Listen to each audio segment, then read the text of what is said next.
had an Iranian crew, and they laid out, they had the crew that they were interrogating, but laid out all the weapons. And when they laid out the weapon systems, they found it was just Katyusha rockets, normal stuff, conventional, but they were very high-tech shipping containers. These shipping containers, they would put the weapons inside, the ship would go through the Suez Canal into the Mediterranean off the coast of Gaza, and underneath the bottom of the ship would drop out these shipping containers that would float about 10 feet below the water. The Gaza fishermen would come out, innocently fish, grab these containers, take them to underground caves, and then the next day they would be rockets headed to Israel. That was interesting in itself, the tactics, but strategically that was Shia Iran supplying Sunni Hamas on the Gaza Strip.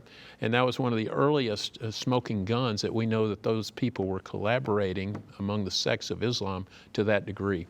Wow. And then today it's even. It seems more obvious even today. Right, that's right.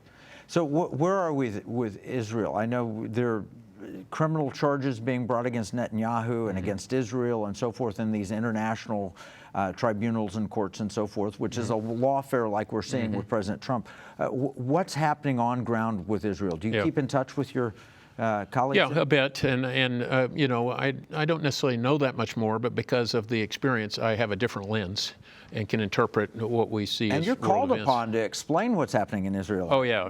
Well, since October 7th, I've just had a whole plethora of TV and news interviews about that. Israel's God's people. When I first visited Israel, I lived in a kibbutz on Naf Genesar when I was a young adult, just coming out of West Point. And the lady next to me, the Israeli IDF female soldier, had her weapon right between us in the movie as we were watching the movie. And I said, whoa, this is different. And so it reminded me of the strategic warning time in Israel that's measured in seconds versus the United States, weeks, months, years. And so they are always on razor alert, and that's very important. I don't know why we had an intelligence failure, seemingly, on October 7th. It was tragic. Shouldn't have happened. I don't know if there's anything nefarious there, but whatever it was, I was very surprised because I have great confidence in the IDF. I've worked with them. I was for 2 years operating with them, the whole integrated air defense system, Iron Dome, David Sling, all those things. And so we saw the results of that professionalism when the Iranian attack came, but not on October 7th. I think they have a whole bunch of warfighting expertise, they have resources.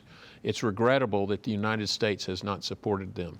After Vietnam, there was a book called Uncertain Trumpet, and it talked about the defeat in Vietnam and how U.S. was on again, off again, on again, off again. Well, that's the way President Biden and the administration of President have been. Yeah, we support Israel unconditionally. And then they start doing X, Y, and Z to include the ICC. Yes, the ICC came on board. Biden said shouldn't be happening, but never has this administration fully leaned into support of Israel. And I think we disregard Israel at our great risk as a nation, not only politically. I think that's a shocking truth that most Americans don't know. You turn on the news and the sound bites that we're fed say we're very much supporting Israel, very much in favor. But on the ground, I don't believe that they're feeling it to anywhere near that degree. I think it's purposeful. I think it's a misdirection for the American people. I agree.